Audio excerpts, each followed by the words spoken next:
ఇంకా ఒక పెద్ద ఆయనకు సాయం చేస్తాడు. బాలు వచ్చేసి అతడిని బాధ పెట్టే రౌడీలను అయితే కొట్టి పంపేస్తాడు బాలు. దాంతో అతడు బాలుకి సాయం చేయాలని ఫిక్స్ అవుతాడు. ఈ క్రమంలోనే అతడు ఓ ఫర్నిచర్ షాప్ ని అమ్మేస్తున్నానని, బేరం కోసం చూస్తున్నానని చెప్పడంతో ఎలాగో మనోజ్ బిజినెస్ పెట్టాలనుకుంటున్నాడు కదా, కాబట్టి అదే ఫర్నిచర్ షాప్ మా అన్నయ్యకు ఇస్తారా అని ఇంకా బాలు అయితే అడుగుతాడు.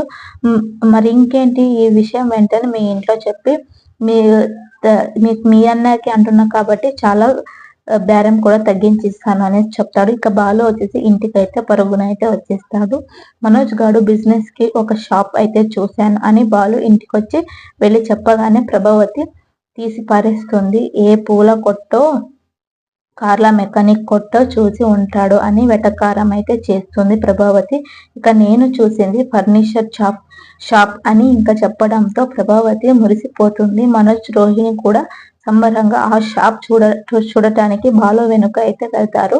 సత్యం, రవి, శృతి కూడా వాళ్ళతో పాటే ఆ షాప్ కి అయితే వెళ్తారు. ఇక అక్కడ ఆ షాప్ ఓనర్ బాలు మంచితనాన్ని సత్యం ముందు అయితే పొగుడుతుంటే ప్రభావతి, మనోజ్, రోహిణులు కుళ్ళుకుంటూ ఉంటారన్నమాట. మా మనోజ్ పెద్ద బిజినెస్ మ్యాన్ అవుతున్నాడని కుళ్ళు మీకు అని ఇంకా మీనా బాలులో అయితే మాటలు అంటుంటే, ఈ షాప్ చూపించిందే నా భర్త అని గుర్తు చేస్తూ ఉంటుంది మీనా కోపంగా. సత్యం, శృతి, రవిలు మధ్యలో ప్రభావతి, రోహిణులకు చురుకలైతే చేస్తూ ఉంటారు. ఇక మొత్తానికి షాప్ నచ్చిందని కొనడానికి సిద్ధం అంటారు మనోజ్. రోహిణి కూడా అరే అంటుంది. ఇక లావాదేవీల గురించి మనం తర్వాత మాట్లాడుదాం, ఆయనతో మనోజ్ అని అందరి ముందు మాట్లాడనివ్వడు రోహిణి. ఇక ఇంటికి వచ్చాక ఏం పేరు పెట్టాలనే చర్చ వస్తుంది. భోజనం చేసే సమయంలో అంతా చాలా సలహాలు ఇస్తారు.